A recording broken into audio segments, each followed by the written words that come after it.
ফকির এক বাড়িতে ভিক্ষার ঝুলি নিয়ে দাঁড়িয়ে রয়েছেন। বাড়ির মহিলা ভিক্ষা দিতে যে ফকিরকে দেখার পর সঙ্গে সঙ্গে অজ্ঞান হয়ে পড়ে গিয়েছেন। বাড়ির মালিক ছুটে গেলেন, ফকিরকে অ্যাটাক করলো, বলে আমার স্ত্রীকে তুমি কি বললে, কি মন্ত্র দিলে আমার স্ত্রী সুস্থ সবল, এমন অবস্থা কেন হলো? বলে ভাই আমি কিচ্ছু বলিনি, কেন আমাকে লজ্জিত অপমানিত, কেন আমাকে হেনস্থ করছেন? দুজনের মধ্যে জেরা চলছে। ইতিমধ্যে মহিলাটার জ্ঞান ফিরে যায়। মহিলা বলছে স্বামী তিনাকে ছেড়ে দেন, তিনার কোনো দোষ নেই, ত্রুটি নেই। বলে এমন কেন হলো? নিঃসন্দেহে তোমার সঙ্গে কোনো দুর্ব্যবহার করেছে, আগে বলো না তোকে ছাড়বো না।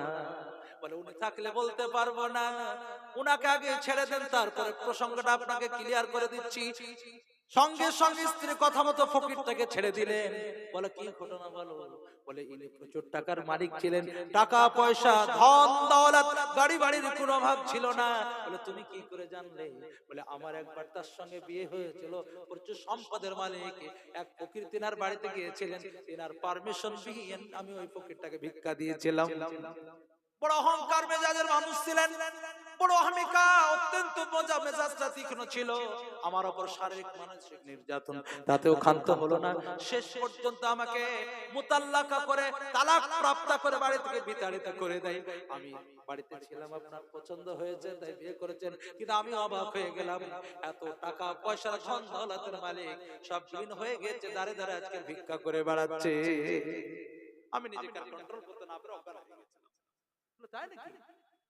তার বর্তমান স্বামী বলছে শোনো, তুমি এখন তোমার একটা গুপ্ত তথ্য আমাকে ফাঁস করলে, এই জন্য আমি আমার গুপ্ত তথ্য তোমাকে আমি প্রকাশ করে দিই। বলে বলুন।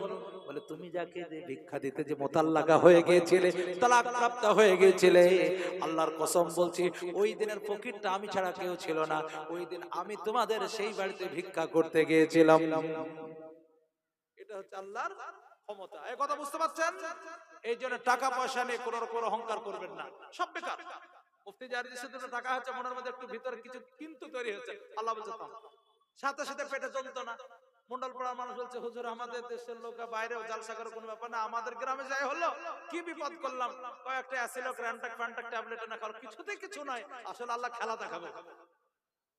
তাড়াতাড়ি ডলটুলপুর হসপিটালে নিয়ে ছুটছে, বলছে আমাদের রোগী দেখার জন্য রাখেনি, যত রোগী আসবে সব বহরমপুর পাঠাতে বলেছে।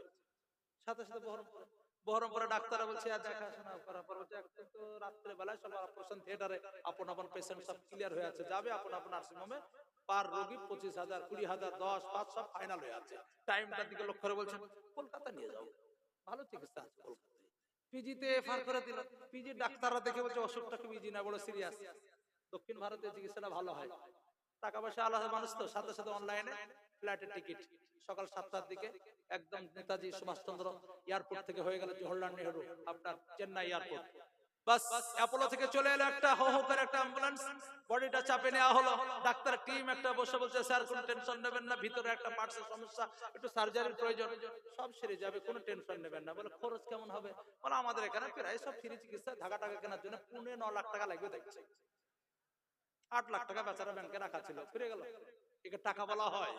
এই জন্য অনুরোধ আবেদন দরখাস্ত, আমরা মানুষকে ভিক্ষা দিতে যে, কোন রকমের দান খায়রাত করতে যে, এটা ভাববেন না যে আমি বিশাল কিছু করলাম, তোমাকে করালো এটা তোমার কপাল সৌভাগ্য।